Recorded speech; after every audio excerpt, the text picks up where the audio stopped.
ধীর গতির বিচারেও সাজা কম, বেপরোয়া মানব পাচারকারী, এই শিরোনামে আজকে সমকাল পত্রিকায় একটি বিশেষ প্রতিবেদন প্রকাশিত হয়েছে।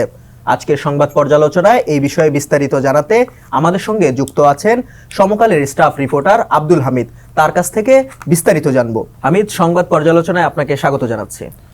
আপনাকেও ধন্যবাদ।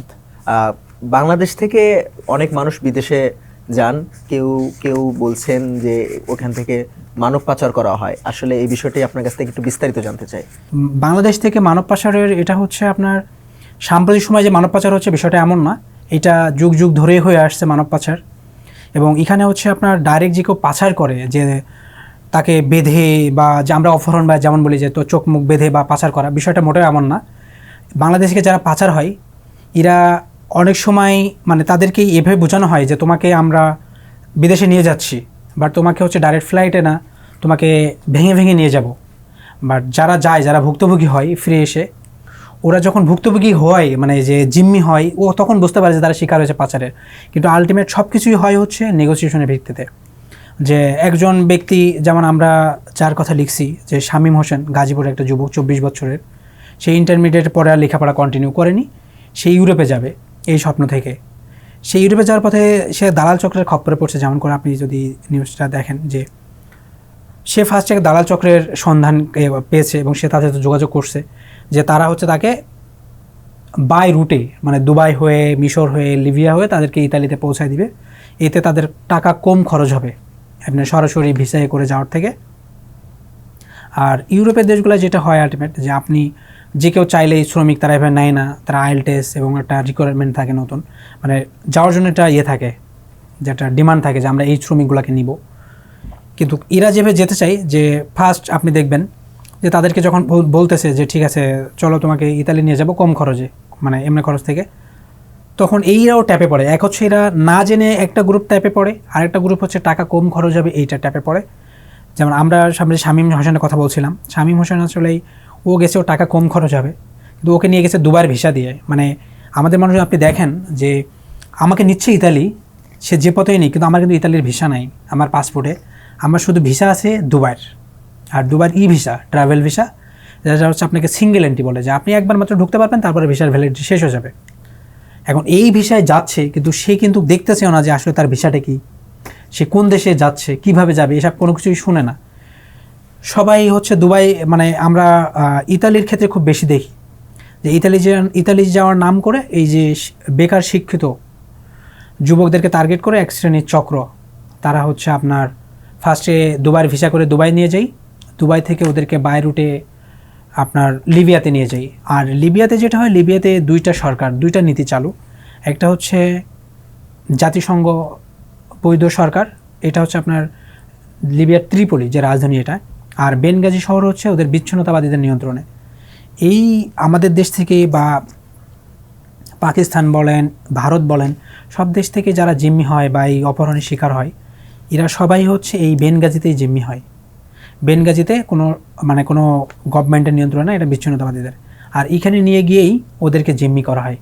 কিন্তু ওদের কিন্তু গিয়ে পরে যে জিম্মি করে তাও না, এদেরকে হচ্ছে আপনি দেখবেন যে হলো ওদেরকে কাজ দেয় একটা, তারপরে বলে ঠিক আছে তুমি কাজ করো, তোমাকে আমরা সময় মতন ইতালিতে পাঠিয়ে দিব।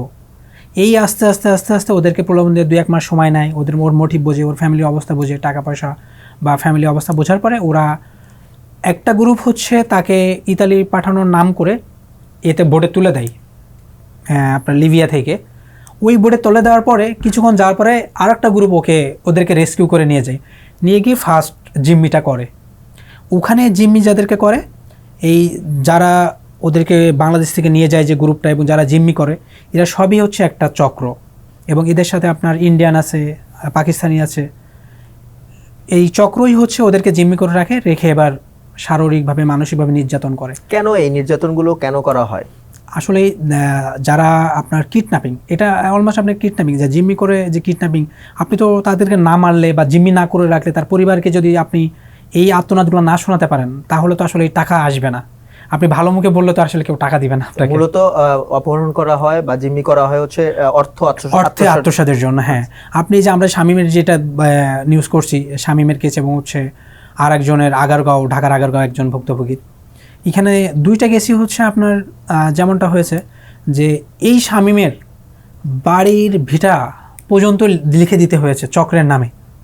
মানে কতটা মানবিক হলে যে টাকা নিল ঠিক আছে, যে ওর কাছে প্রায় অলমোস্ট 28 লাখ টাকা নিয়েছে, তারপরে জমি লিখে নিয়েছে যে জমি লিখে দাও ভাই, টাকা না দিলে আমরা ছাড়বো না তোমার ছেলেকে, এবং বারবারই শামীমকে মারছে এবং হচ্ছে আপনাকে ওর বাবা মাকে ভিডিও কলে দেখাইছে যে তাকে হাত পা বেঁধে মারতেছে, সে চিল্লাপাল্লা করতেছে, বাবা মা আমাকে বাঁচাও টাকা দাও। এখন আসলে কোন বাবা মা পারবে যে তার সন্তানের এভাবে আত্মচিৎকার শুনে টাকা পয়সা না দিতে? এবং এই লোকটাও কিন্তু তাই করেছে তার সন্তানকে বাঁচানোর জন্য এবং দেশে ফিরায় আসার জন্য। শামীম আমাদের একটা কথা বলছিল যে ভাই দেশে আসা আমার কাছে এখন স্বপ্নের মতন লাগে, মানে যেখান থেকে ফিরে আসছি এবং জীবনে যে দেশে আসতে পারবো এটা কখনোই ভাবিনি। মানে যে একবার ওই স্টেপে চলে যায় আসলে ওখান থেকে যে ফিরে আসতে পারে ওই মনে করে লাকি, এবং সে আর জীবনে বিদেশে এইভাবে যাওয়ার চিন্তা আর করে না। 28 লাখ টাকা যে দিল, বাংলাদেশের যে চক্রের হাত ধরে ওইখানে পৌঁছেছে, তাদের সঙ্গে কি যোগাযোগ হয়েছিল? দালালের ওয়াইফের ভাই একজন এবং তার নিজের ভাই একজন, দুইজন দুবাইতে এই লিবিয়াতে থাকে। ওরা লিবিয়াতে ওদেরকে নিয়ে গেছে ট্যাপে করে, এবং যে টাকা দিয়েছে এই সব টাকায় দিয়েছে হচ্ছে ওর প্রতিবেশীদের হাতেই, যাদের ভাই এবং মানে এরা দুই ভাই ইয়েতে রয়েছে, লিবিয়াতে রয়েছে। এভাবে জিম্মি যাদের করা হয়েছে, এখন পর্যন্ত গত 6 বছরে কতগুলো মামলা হয়েছে? এখন পর্যন্ত আপনার গত 6 বছরে আপনার 3000 প্লাস মামলা হয়েছে এখানে। যেমন এই বছরে আপনি যদি দেখেন, আমরা 10 মাসের হিসেব, যে জানুয়ারি থেকে অক্টোবর পর্যন্ত এই 10 মাসেই মামলা হয়েছে 924টা। এই যে 924টা মামলা হলো 10 মাসে, এখনও কিন্তু আমাদের 2 মাস বাকি ক্লোজ হতে, তার মানে আরও মামলা হবে। যেমন এই আপনার শামীমের মামলাটাও এখন এই ডাটায় আসেনি। এবং আমরা যদি আপনি 2019 সাল থেকে ডাটা দেখছি, যেমন 2019 সালে ছিল 533টা মামলা, 2020 সালে ছিল 544টা মামলা। এই যে বাড়া শুরু করেছে মামলা, আপনি দেখবেন তারপর থেকে শুধু মামলা বেড়েছে এবং এটা প্রায় 1000-এর কাছাকাছি চলে আসছে এখন। তার মানে আমাদের দেশ থেকে যেই যুবকদেরকে নিচ্ছে এবং মানুষও যাওয়ার যে আগ্রহ, এ থেকেই তাদেরকে আপনার এই চক্রটা খুব সহজেই তাদেরকে ট্যাপে ফেলছে।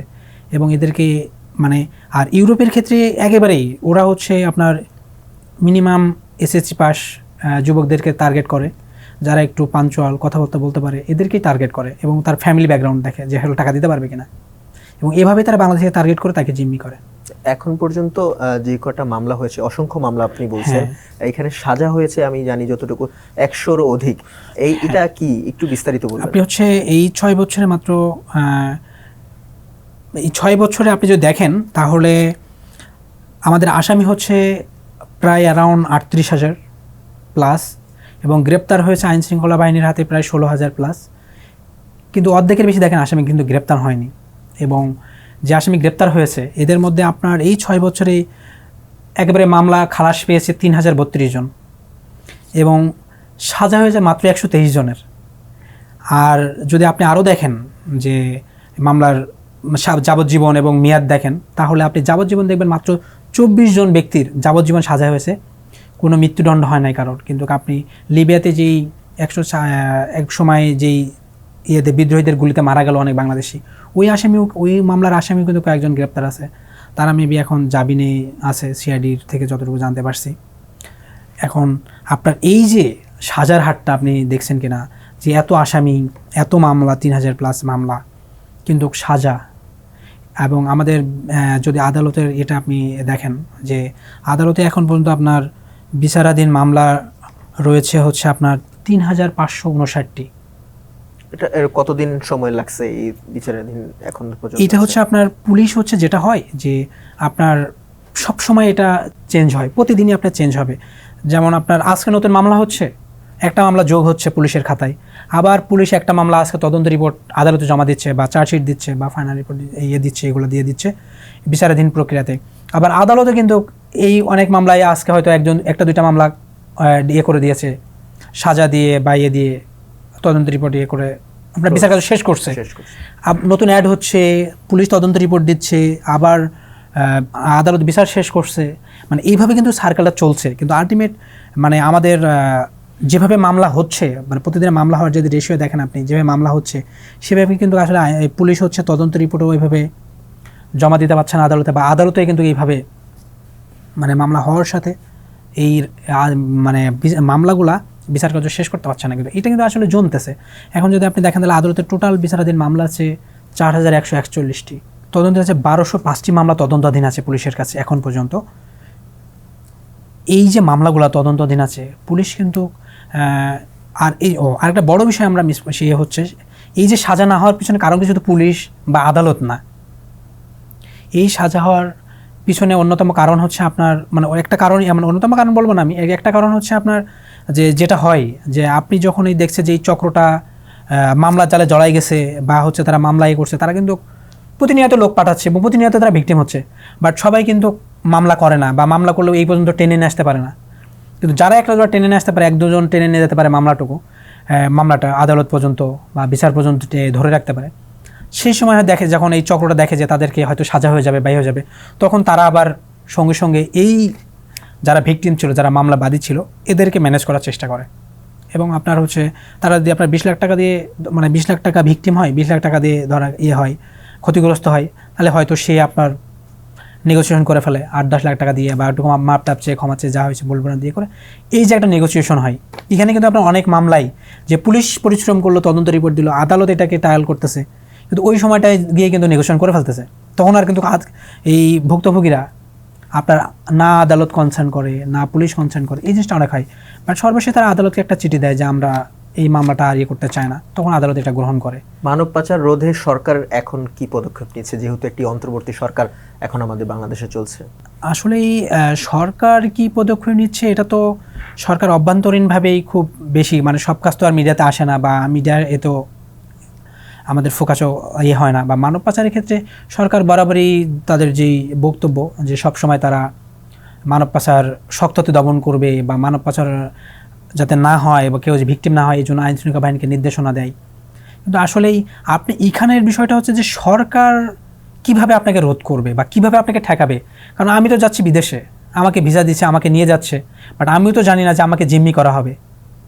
এখন আমি তো যাচ্ছি যে লোভে পড়ে যে আমি কম টাকায় ইউরোপে চলে যাব বা আমার যোগ্যতা নাই, আমি ইউরোপে চলে যেতে পারছি এই যে চক্রের মাধ্যমে বা এই দালালদের মাধ্যমে। এটা হচ্ছে আসলেই রাষ্ট্র যত শক্তিশালী হোক, আপনার প্রশাসন যত শক্তিশালী হোক, আলটিমেট আমাদের ব্যক্তিগতভাবে আমাদের সচেতন হওয়াটাই জরুরি বেশি। কারণ আমি যখন দেখতেছি যে আমার ভিসা হচ্ছে দুবাই বা আমার ভিসা হচ্ছে লিবিয়ার, তখন আমিই বা কীভাবে মানে স্বপ্ন দেখি যে আমি ইতালিতে যাব বা আমি হচ্ছে ফ্রান্সে যাব, আমি জার্মানিতে যাব। আমাকেও এটা মানে যখন আপনি এই ভিসা পান বা এই ভিসা যখন একজন ভুক্তভোগী পাচ্ছে, ওই সময় তিনি যদি আইনশৃঙ্খলা বাহিনী কনসার্ন নেন বা আমাদের আপনি যদি দেখবেন, মানে সবচেয়ে আরেকটা বিষয় হচ্ছে যে আমাদের যেই বিএমইটি আছে, যে যারা বিদেশে জনশক্তি রপ্তানি করে এবং যারা হয়, তাদের সবাইকে কিন্তু একটা স্মার্ট কার্ড দেওয়া হয় এবং এটা হচ্ছে সরকারি পদ্ধতি। এবং আপনি যদি এভাবে যান এবং কোথায় ভিকটিম হন, এর একটা দায়ভার কিন্তু সরকারই নেয়। এবং আপনার উদ্ধারের ক্ষেত্রে বা আপনার সকল ক্ষেত্রে মানে আপনি বাংলাদেশ থেকে সরকার কনসার্ন হয়ে জনশক্তি রপ্তানি করতেছেন, তার মানে ওই জনশক্তি সম্পর্কে সরকারের কনসার্ন আছে। বাট যারা হচ্ছে চূড়াই পথে যাচ্ছে, যারা সরকারকে উইথাউট কনসার্ন যাচ্ছে, এই বিষয়ে আসলে সরকারের এভাবে, এই জন্য আগে আমাদের ব্যক্তি পর্যায়ে সচেতন হতে হবে। ধন্যবাদ হামিদ, আপনার সমকাল সংবাদ পর্যালোচনায় আমাদেরকে সময় দেওয়ার জন্য। আপনাকেও ধন্যবাদ আমাকে আজকে স্টুডিওতে ডাকার জন্য। দর্শক, এই ছিল আজকে সংবাদ পর্যালোচনা। অন্য কোনো দিন অন্য কোনো বিষয় নিয়ে আমরা আবারও হাজির হব। ততক্ষণ পর্যন্ত সমকালে চোখ রাখুন। দেশ বিদেশের সংবাদগুলো জানতে www.সমকাল.com চোখ রাখুন।